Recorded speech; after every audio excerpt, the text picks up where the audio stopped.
Halo Sobat Literatur, gue Cynthia. Kali ini kita akan membahas tentang pernikahan.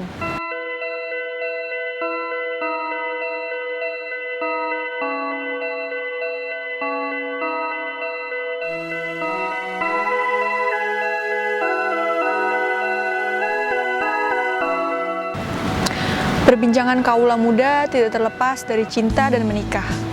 Yang keduanya saling berkaitan. Bagi kaula muda, mencintai tanpa menikah adalah pekerjaan yang sia-sia. Begitupun sebaliknya, menikah tanpa mencintai bagaikan sayur tanpa garam. Hidup akan terasa hambar. Tak sedikit kaula muda yang berani menumbuhkan cintanya kepada lawan jenis, namun belum siap memiliki seutuhnya dalam ikatan pernikahan. Berbagai alasan dilontarkan. Yang paling sering terdengar ialah, nikah itu mahal loh, butuh biaya. Ya, bener banget.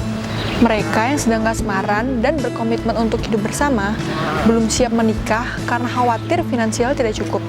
Tabungannya di bank belum cukup untuk membiayai resepsi pernikahan yang diinginkan keluarga.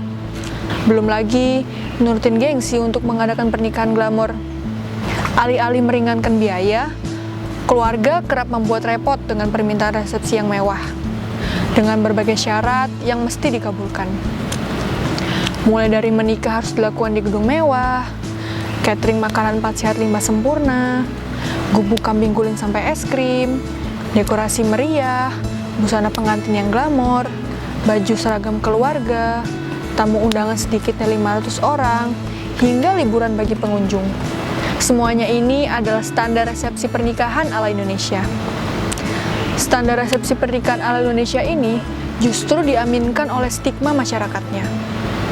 Jika ada pasangan yang menikah tanpa mengadakan resepsi, muncul berbagai kecurigaan, dan hal tersebut jadi bahan gunjingan keluarga besar dan tetangga.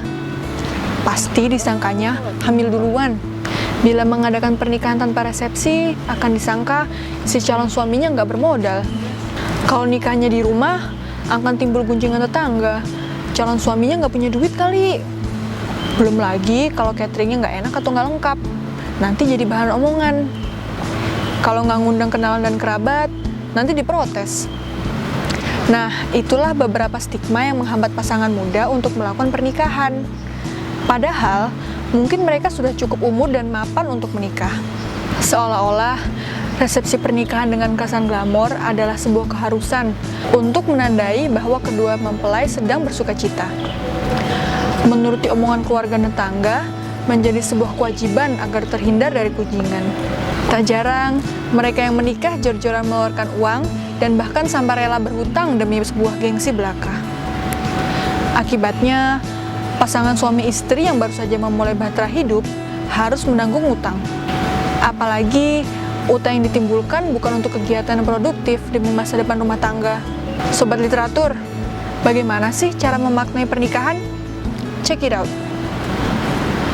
Menikah adalah prosesi yang sangat sakral bagi dua insan yang sedang merajut kasih untuk mengucap janji setia dalam mengarungi bahtera rumah tangga.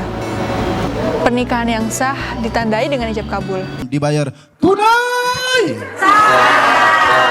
Pernikahan hanyalah awal dari kehidupan, pintu gerbang menuju kebahagiaan bersama. Sedangkan resepsi atau pesta pernikahan cuma seremonial yang gak wajib dilakukan. Apalagi digelar dengan penuh kemewahan dan gegap gempita. Menurut perencana keuangan dan edukator Prita Gozi, pola perilaku berlebihan dalam memaknai resepsi pernikahan ini sangat berbahaya terhadap kesehatan finansial keluarga di masa depan. Masalahnya, ketika memaksakan diri menggelar pesta besar-besaran, Anda dan pasangan bisa memasuki pernikahan dengan penuh beban. Kata Prita seperti dilansir dalam kumparan.com. Saat mengarungi bahtera rumah tangga, kita akan berhadapan dengan tagihan yang tiada habisnya. Belum lagi, kita harus menyisihkan budget persalinan anak, biaya popok dan susu, dana pendidikan, kesehatan, hingga asuransi jiwa. Tak hanya itu, biaya renovasi rumah atau beli rumah, kendaraan, dan kebutuhan dasar lainnya perlu juga dipikirkan. Jadi menurut Prita, secara finansial, tidaklah bijak menghabiskan dana ratusan juta hingga miliaran demi mendapatkan pengakuan sosial di hari pernikahan. Yang terpenting dari pernikahan adalah ijab dan kabul, serta memenuhi rukun dan syarat nikah. Ketimbang memaksakan mengadakan resepsi pernikahan mewah, lebih baik uangnya ditabung untuk masa depan. Toh, kalaupun kita mampu mengadakan resepsi mewah, apa tidak sebaiknya dilakukan redistribusi kekayaan supaya bisa pesta itu lebih bermanfaat buat yang lebih memerlukan? Uang ratusan juta sampai miliaran untuk pesta sehari semalam rasanya lebih baik diberikan kepada fakir miskin, korban bencana alam, atau bangunan fasilitas publik. Coba bayangkan, ketika kita memilih membuat resepsi pernikahan mewah, kita bisa berpesta dan duduk nyaman di gedung megah, menyajikan banyak makanan yang seringkali tidak habis dan berujung terbuang sia-sia. Sementara di luar sana, ada segelintir orang yang harus makan dari makanan sisa. Bahkan, ada pula yang mesti menahan lapar di bangunan tak beratap. Nah, Sobat Literatur, kuncinya adalah menikah tidak perlu serba mewah, namun tetap sakral. Hari gini masih dengerin omongan orang, masih gengsian untuk hal yang gak substansial. Rugi sobat, toh semuanya kita yang menjalankan.